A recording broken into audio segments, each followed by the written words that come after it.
Hey everybody, Kenny E here. I am going to kick off a zone explainer. So this Fearless Friday is an explainer about my personal training zones. I have 5 zones I train in, and I got questions about, well, what do you mean when you say you're training in a particular zone? That means something different for everyone. And it all depends on where your maximums are, where your thresholds are, and frankly, which model are you using? Because depending on the coach and depending on the athlete, you may be using 3 zones, you may be using 5 or 7. I use a 5 zone system based on what my coach, my pro coach, uses. And so I'm going to give you a rundown of what those are and an explainer. And you should be able to understand where everyone's getting their zones from here. All right. It is shortcut and kind of a shorthand for athletes to tell other athletes or their coaches where they're training or where they should be training. And it's a general idea of what it is, but it's not specific because it's different for everybody. My zone 2 is not like anybody else's zone 2 per se. It depends on their fitness, their capabilities, their weight, height, all this other stuff. All right, enough pre talk. Let's get into it.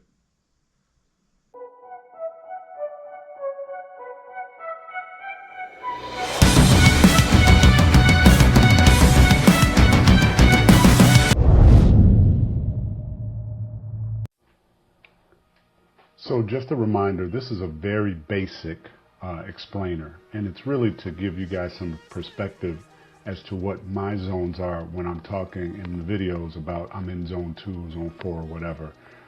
This again was from a specific request to get a better idea of where I am. This is very personal information for a lot of athletes. I like sharing with you guys and being transparent, but understand that a lot of people won't share this out of not feeling that they're up to par or whatever the case may be. But understand that this is a deep dive into what my personal zones are, but you get an idea of how everyone calculates zones depending on the model that they're using. So let's get started. So you can get zones for every discipline. And they of course are going to be different because you're working different muscles and different cardiovascular systems. That said, we're just going to go in order of the race, right? So you can get swim zones, and that's usually defined by how fast you're going per 100 yards or 100 meters. So if someone says I swim a 219 or something like that, or 150 or whatever, like they are talking about how far they go per yard or per meter, depending on who you're talking to and how they're measured. Here in the U.S., most of the pools are 25-yard pools, so people are usually talking in yards. But in the U.K. and other locations around the world, they use the metric system, and they're probably talking meters. I recently, I may have posted this, I don't know, it gets confusing sometimes with all the videos, but went to my pool for my test this week, and they had reconfigured it to a meter pool. So I had to do I did the test as per 100 meters, which is great. I loved it. But it's funny, my watch didn't want to cooperate because my Training Peaks was set up with imperial time with yards. So I couldn't use the Training Peaks preset workout. I had to do it manually and push the button every time when it was time to reset. And we'll talk about what that workout looks like. But anyway, that was pretty interesting. Bike is measured in watts, so that's across the board. You're doing this kind of test on with a power meter, and you want to find out what your power is in a given zone. So when your coach says train in zone 2, you know what range of power to be in. Run is measured in time per mile or per kilometer. Again, it depends on if you're talking with someone using imperial versus metric times. If you hear someone say, "Yeah, I ran a 340 or 330 mile," they're probably talking about a 330 or 340. They're probably talking kilometers. I don't know of too many people who are regularly running 4 minute miles. They're probably talking kilometers. You can tell by the size of the number really once you get into it. But here in the U.S. again, we usually talk miles, but kilometers is definitely a measure for most people in the world. And then across all the disciplines, you can use something called heart rate, which is basically you're saying how hard is your heart beating compared to like your maximum heart rate versus your resting heart rate. This is across all disciplines, but it's a little bit more subjective. And there's also rate of perceived exertion, RPE. This is really subjective because it basically means how did it feel, and you're guessing as to your zone. All right, so these are the 5 basic zone measurements across the disciplines. In my pro coach, which is the coach I use, we have 5 zones. Zone 1 is 0 to 55% of your threshold. All right, so when we talk about FTP for the bike or these other zones that we'll talk about how we calculate those. You calculate a threshold and then you base your zones on that threshold. Zone 1 is 0 to 55% of that. Zone 2, 56 to 75%. Zone 3, 76 to 90%. Zone 4 is 91 to 105%. So here we're already crossing over into the over your threshold. And then zone 5 is higher than 105. So it's important to remember that threshold does not mean maximum.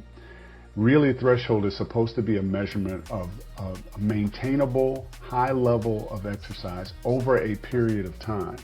For example, with functional threshold power in bike, what's the highest power you can keep for an hour is kind of the measure that they're using. It's pretty inexact because it's very hard to really know how hard someone can work for a full hour on any given day. So these are estimates, but these tests try to estimate it, and they're great for setting the bar so that you're generally setting zones and then improving on those. In the swim, you do a fitness test to find out your threshold, and usually that's in a pool. Again, it's easily measurable in terms of distance and time. The test that I take, and I think I've seen this across different coaches, so it's pretty standard. You do a warm-up of all kinds of mixed speeds, whether it's yards or meters. So the test itself in terms of quantity is the same, regardless of whether you're in a yard or meter pool. Your time will just be different, but it'll be against a different metric, right? Whether it's against yards or meters. It'll be the same as long as you stay within that metric, all right? The test itself is 1 times 400 freestyle, as hard as you can go. Now, when you first start out, it's hard to know how hard you can go for 400 yards or meters, but as you get more acclimated to swimming, you have an idea and you can set yourself. Well, generally, I shoot for zone 4. I don't try to shoot for my known zone 5 for 400 yards. The whole idea of zone 5 is that it's not sustainable for a long time. You're really going out. So I try to shoot somewhere in my zone 4 rhythm and push as tough as I can. If you stop during this effort and have to rest it all, that's all included in the time. And that's true of all of these tests. So it's all about what you do in that 400. After that 400, you do 5 minutes of easy active recovery, which means you keep moving. You can move very, very slow, but you don't stop moving. You want to keep moving. And then you do another 200 meters or yards freestyle as hard as you can go. Then you do a cool down for about 500 yards or meters. And that seems like a lot. In fact, for my test, it's actually 6 or 700 yards of cool down. They call it the actual, your main set. So the test isn't even part of your main workout that day. I think I do 4 more hundreds, then 200 mixed up in the 50s, and then a 200 cool down. So that sounds like, what is that, almost 800 yards of after the test, which is very frustrating because you're tired, but hey, it's a hell of a workout. So your threshold, you take the averages of the 400 and the 200 effort, and you come up with what's called a critical swim speed, or CSS. It's also called your threshold speed. And then your zones are calculated based on that threshold. Again, we'll revisit this for every one of these, but again, these are the zones for my pro coach. Some people use fewer zones. I've seen as few as 3. Some people use as many as 7, and my understanding is that the 7 is usually used by like the pros. They're even more defining that last zone, zone 5. They're getting really into the nitty gritty of zone 5. So they'll add a couple of zones to separate that into, you know, really hard, super hard, and ridiculously hard, I guess. But 5 zones works for me. All right. And here are my swim zones. Now, I recently took a swim test, like I mentioned, and these didn't change. I'm still at the same spot. But you know, what's interesting is that this originally was done, my previous test was done when the pool I swim at was configured as a 25-yard pool. When I went to take the test this week, it was configured as a 25-meter pool. So my time went up to 2:19, but that was minutes and seconds per 100 meters, not instead of per 100 yards. But those equate to the same. A 2:07, 2 minutes 7 seconds per 100 yards is equivalent to 2 minutes 19 seconds per 100 meters. So I didn't get worse and I didn't get better, but also I wonder how much of my mind was kind of taken off by the fact that I was in a brand new configured pool. I enjoyed it either way. It was fun to swim in a different direction and to have that extra, not have to do the extra 10% I actually add on to a lot of my workouts. For the bike, usually doing a test on an indoor trainer that has a power meter on it. The test I like to do is a ramp test, and maybe I'm being lazy, but to me, we're just setting a threshold for you to use to do the rest of your workouts. I tell you, it may not be what some people call pure, but I know my workouts hurt, so it must be doing something right. With a ramp test, you warm up for 10 minutes at really low power, and after that 10 minutes, the program starts to raise the power. You're using ERG in this test, I should mention. ERG, again, is the functionality that some of these apps use to actually control the resistance of your trainer automatically, so you don't have to change gears or anything. And the app will raise the power 20 watts every minute, and you just keep pedaling until you can't turn the crank anymore.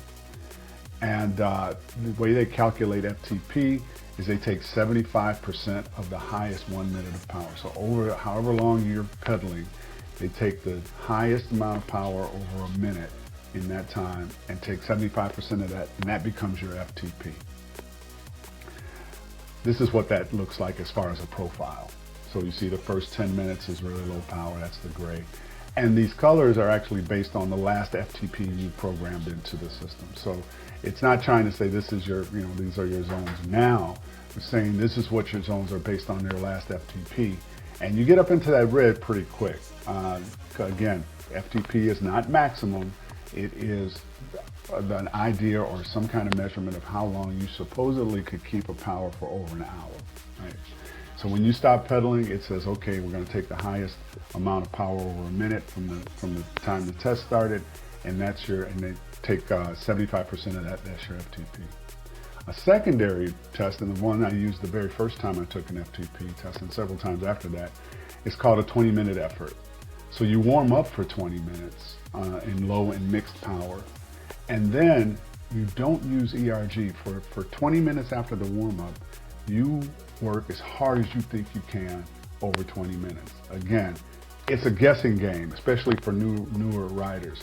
But once you have an idea of your FTP, you can kind of inch in around that and try to go a little higher, and you just ride for 20 minutes. And at the end of that, you do a little cool down. With this test, they take that power over that 20 minutes and they take 95% of that, okay? Just kind of an idea that it's a little bit more difficult. They're taking a bigger chunk of your average power over that 20 minutes versus the ramp test, and that's your FTP. I've found them to be quite equivalent, knowing my FTP over the last 6-7 years. And this is what that test looks like from a profile standpoint. You see that there's varying warm-up for the first 20 minutes. And then that gray area from 20 to 40 is where there's no ERG. You are in control of how hard you pedal. It's measuring your power, but it's not controlling your power. And they take the highest, your average power over that 20 minutes, multiply, take 5% off of that, that's your FTP. All right? And then your zones are calculated off of that FTP. These are all the same percentages, but you know, when someone says I'm working at zone 2, they're talking about 56 to 75% of their FTP, right? And these are my zones. My last successful FTP test was at 280 watts. And so these are where my zones fall out under my pro coach, right? And what you'll notice by in all of these is that your threshold falls in the zone 4 arena, right? That's where things get interesting.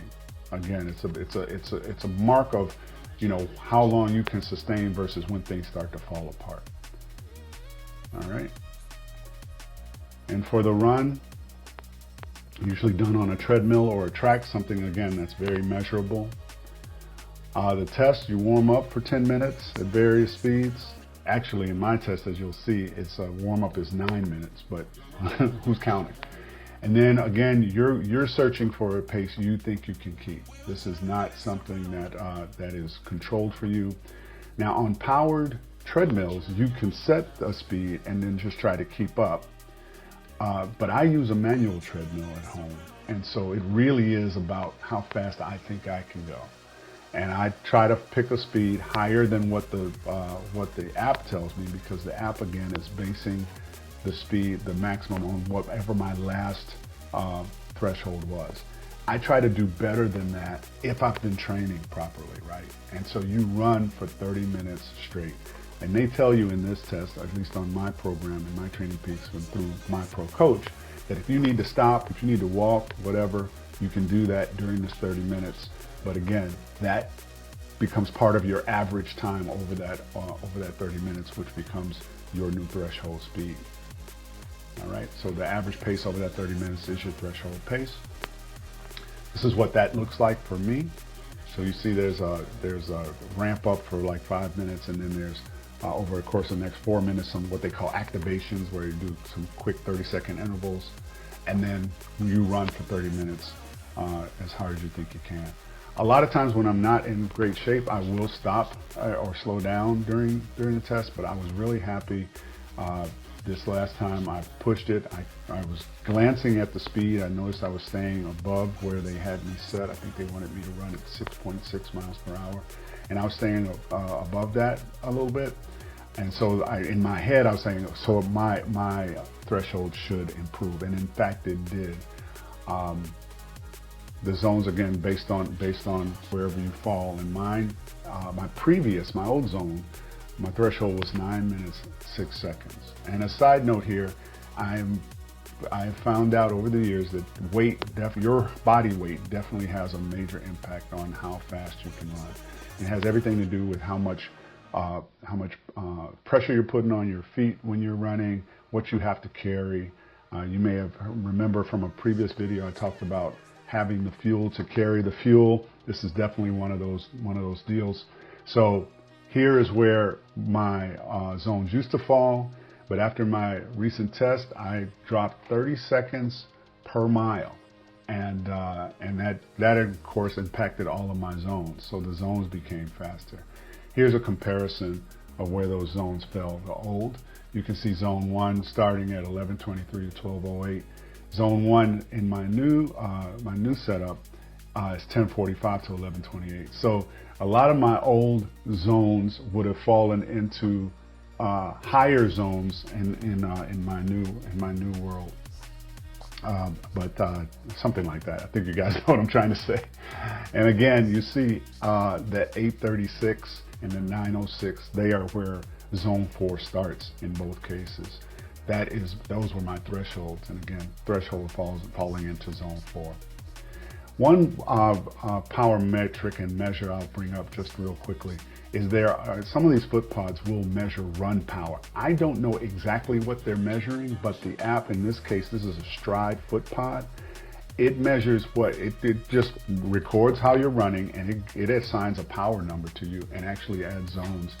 I don't use these to do my running, but apparently you can use this if you want to. You can find out where your zones are, and Stride will give you recommendations of where to have your power on any given race or whatever effort you're trying to do.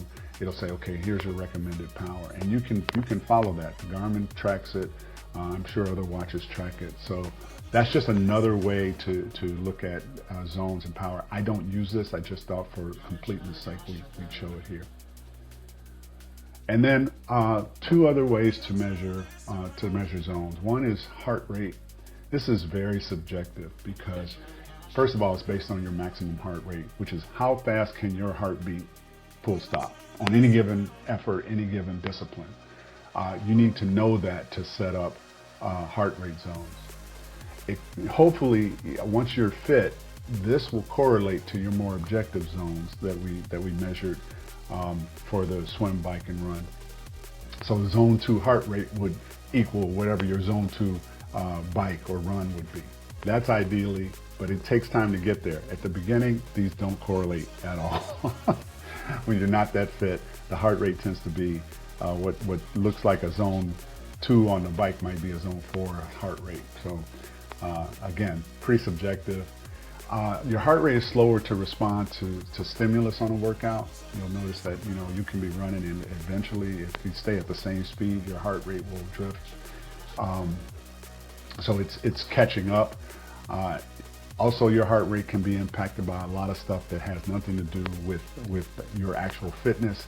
It can be how hot is it outside, what did you eat that day, how much sleep did you get, and then again with the migration of the heart rate. If you're running a constant speed over the course of several minutes, you'll notice that heart rate tends to ease upward over time, even though technically you're not going any faster, or in the case of a bike, not exhibiting any more power.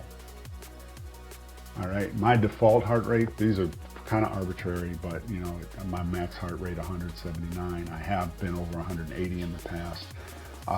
Threshold based on like my run, where was the average heart rate in there, and I don't know if it was that high this last time, so this probably needs to be updated, but this is just for demonstration's sake.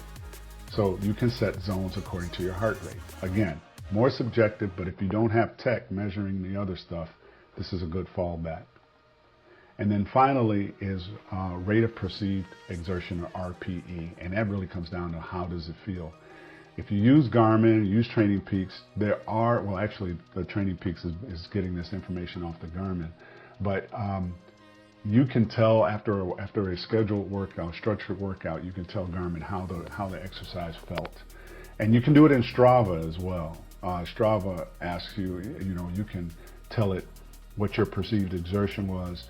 And if you click the use instead of heart rate box there, it will change your relative effort to be in line with what you said you feel, regardless of what it measured in terms of heart rate and all that other stuff, and your power or whatever. It will use your RPE, rate of perceived exertion, to calculate your relative effort. All right? And then in terms of RPE, it's just how did it feel? Zone 1, I'm just chilling, I'm barely off the couch. Zone 2, things are getting warm, starting to break a sweat. Zone 3, I'm working now, breath is getting hard. Zone 4, now I'm really having a hard time breathing. I'm not trying to talk to you, and I'm gonna play it when it's over. And Zone 5 is all you got. I mean, you're up in the top. You're not sustaining Zone 5 for any significant amount of time. All right. So there you have it, a real high-level explanation of what zones are and what my zones are specifically. I hope that helps explain things. So you hear people throwing that around, you get an idea of what they're talking about. Zone 2 is kind of like where I think athletes probably spend 80% of their time training in Zone 2. That's all about gaining endurance without wearing yourself completely out. Zone 3, 4, 5, that's about pushing the level where your highest capabilities are. And then Zone 1 is just moving, just trying to stay in motion and not gain any cobwebs on the bones. Anyway, hope that helps. If not, let me know. Let me know what you think of this video in the comments. Be sure to hit the subscribe and like button, and we'll see you next Fearless Friday. In the meantime, be fearless. Giving you up, no, I ain't giving you up, no, giving you up, no,